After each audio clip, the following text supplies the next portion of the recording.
Chicken fry আমার মতো কার কার পছন্দ একটু বলো তো দেখি। আমার তো অনেক ভালো লাগে।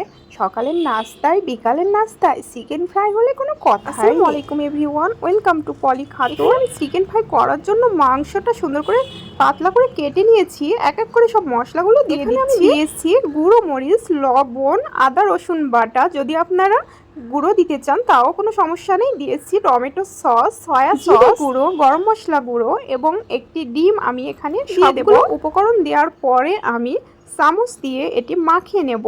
যদি আপনারা হাতের সাহায্যে মাখাতে চান কোনো সমস্যা নেই, কিন্তু আমি এখানে চামচ ব্যবহার করেছি। ভালো করে মাখিয়ে আমি 10 মিনিটের জন্য রেস্টে রেখে দেব। এইদিকে আমি একটি বাটিতে নিয়ে নিলাম ময়দা 1 কাপ, তারপরে দিয়ে দেব কর্নফ্লাওয়ার হাফ কাপ। যদি আপনারা আটার বদলে ময়দা দিন কোনো সমস্যা নেই, আমি আটা দিয়েছি। দিয়ে দিলাম গুঁড়ো মরিচ, এবার দিয়ে দিচ্ছি স্বাদ মতো লবণ, দিয়ে দিচ্ছি গরম মশলা গুঁড়ো, জিরে গুঁড়ো, তারপরে দিয়ে দেবো আদা রসুনের পেস্ট। এবার আমি সবগুলো উপকরণ দিয়ে হাত দিয়ে ভালো করে মাখিয়ে নিচ্ছি। খুব ভালো করে কিন্তু হাত দিয়ে মাখিয়ে নিতে হবে।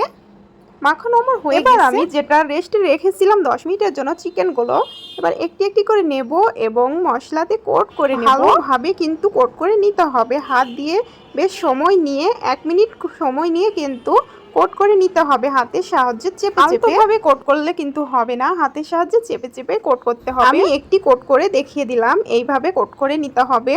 এবার আমি গরম তেলে ভেজে নেব। চিকেনটা কোট করে বেশিক্ষণ রাখা যাবে না, সঙ্গে সঙ্গে ভেজে নিতে হবে। খেয়াল রাখতে হবে তেলটা যদি হিট হয় তারপরে কিন্তু দিতে হবে, তাছাড়া কিন্তু ভালো হবে না। একইভাবে আমি সবগুলোই দেব এবং ফ্রাই করে নেব। চিকেনগুলো খুবই প্রাইসি হবে। একটু করে সবগুলোই দিয়ে উল্টিয়ে পাল্টিয়ে ভেজে নিলাম। বাসার তৈরি চিকেন ফ্রাইগুলো অসাধারণ স্বাদ হয়। বিশ্বাস না হলে একবার বাসায় করে দেখবেন। বাচ্চারা কিন্তু অনেক পছন্দ করে, যারা চিকেন খেতে পছন্দ করে না এইভাবে আপনি খাওয়াতে পারবেন। আমার কিন্তু ভাজা কমপ্লিট হয়ে গেল, পরিবেশন করে নিলাম।